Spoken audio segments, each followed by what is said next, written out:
नमस्कार, आपका अक्षता क्लासेस में स्वागत है।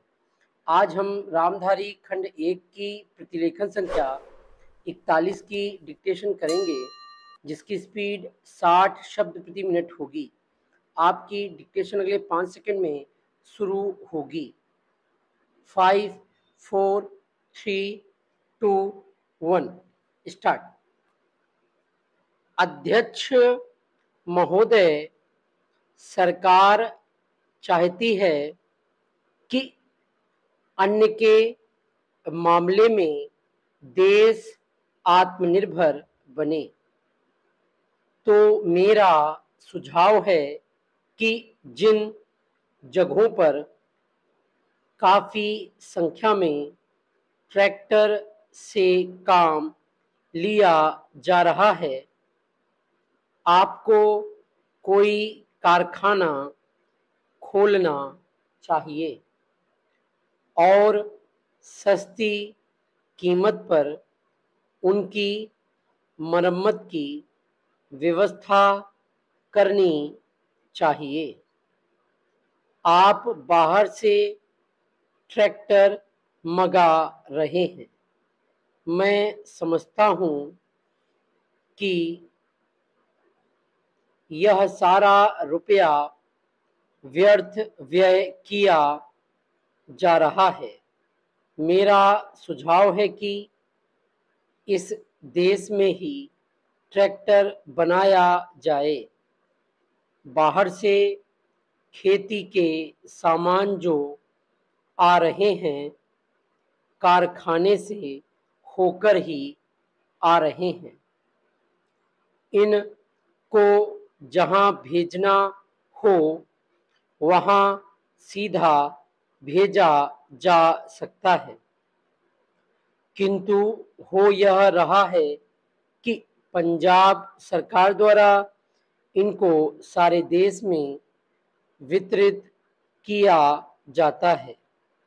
चूंकि इनको पहले पंजाब भेजा जाता है और फिर सारे देश में भेजा जाता है, इसलिए खर्चा ज़्यादा लगता है। खर्चा कम करने के लिए लागत कीमत कम करने के लिए यह आवश्यक है कि इनको सीधे भेजा जाए। मैं समझता हूँ कि इसमें कोई औचित्य की बात नहीं है। इस पर भी आपको विचार करना चाहिए। आपको किसानों की सहायता करनी चाहिए। उनकी हिम्मत आप ना तोड़ें।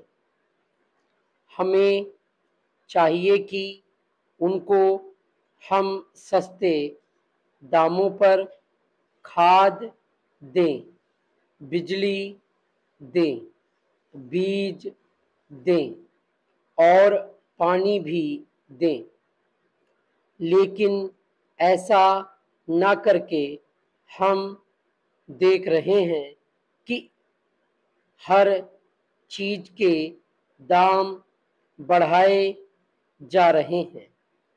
नलकूप पर आप कर लगा रहे हैं, उनको बिजली नहीं मिल रही है।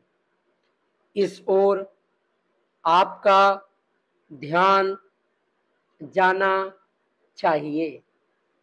वास्तव में आप कृषि की उन्नति चाहते हैं, तो सिंचाई और बिजली का काफ़ी इंतजाम होना चाहिए।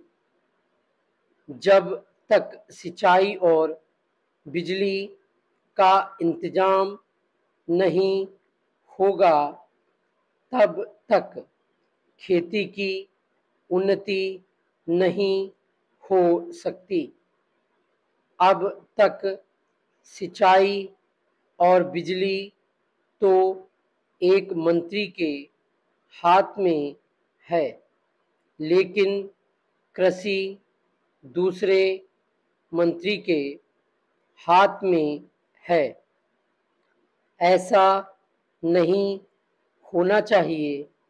सिंचाई, बिजली और कृषि अगर किसी एक मंत्री के हाथ में हो तो खेती की उन्नति का काम सरलता से हो सकता है। मेरा निवेदन है कि इस ओर भी आपका ध्यान जाना चाहिए। समाजवादी समाज की रचना की बात बहुत कही जा रही है। गरीबी को दूर करके हम सबको बराबर लाना चाहते हैं, लेकिन देश में गरीबी आज भी बढ़ती जा रही है। मैं यह नहीं कहना चाहता हूँ कि हमारे देश में सरकार ने कुछ नहीं किया है। डिक्टेशन कंप्लीट हो गई है। Thank you.